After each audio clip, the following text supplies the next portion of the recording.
Hi guys, MrRoflWaffles here. This is going to be a no-nonsense guide for you to build yourself the RAI-K in Firebase Z. I've got some gameplay of it upgraded and using its hidden kind of grenade launcher feature as well at the end of this video so you can check out how good it actually is. For now though, let's just jump into the guide. I recommend before you start this process, you turn on the power by activating the 3 Ethereum converters around the map, and that will also activate the Pack-a-Punch for you as well. If you need a guide for this, then there's a link in the description down below to help you out. Once power's activated, come to the weapons lab and you're going to find a computer that says prove you are me. We'll interact with this in a second, but first you need to grab the blueprint just to the left of it on the wall. With that picked up, run over to the scorched defense area of the map, and out here you should now be able to find a body leaning against this vehicle. Now, the body will not be there until you pick up the blueprint, so don't make the mistake of thinking that you can switch the order of those steps. Run over to the body, hold square, and you'll actually extract its eyeball. Now, I don't know if YouTube allows this sort of stuff, so I'm going to put something on the screen instead just to make it friendly for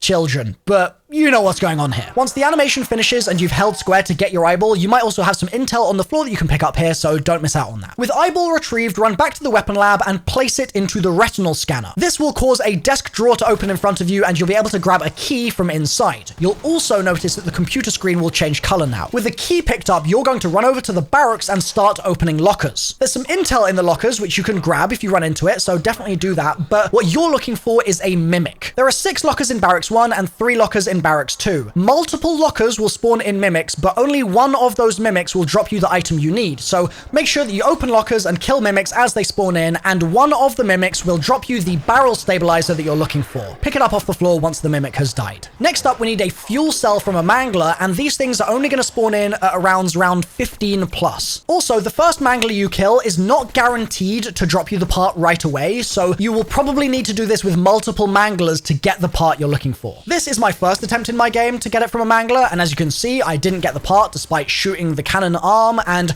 so I tried again on the next round and shot the cannon arm every time he was charging up, and this staggers him, by the way, so it's a really easy way to take down manglers, and as you can see, it dropped me the part just fine when I killed him. Take the power cell you've just grabbed back to the weapons lab and enter it into this machine here. You'll need to leave it in there for a full round, so I put it in on round 17, I then had to wait for round 18 to expire, and on round 19, I could pick it back up out of it. If you've got all those parts so far, then good job, you're very close to the end now. Come over to the computer screen that should now have a green light on it, and you're going to want to hold square and watch the pattern that it shows you. This can be a little fiddly to do in-game if you don't have someone to hold a zombie for you, but thankfully you can repeat this as many times as you need to get a clear look at the pattern. You can also, of course, use things like stun grenades in order to make your life a bit easier. So we have a circle in front of us split up into different sectors, and this actually corresponds to a dartboard, so that's what I want you guys to think of it as. When you start the animation, it's going to highlight one of these sectors, and that highlighted area is going to move around the circle. When it pauses, you need to make a note of where it has paused, and that area will correspond to a dartboard score. In my gameplay here, you can see that it's paused on what would correspond to the number 9 on my dartboard.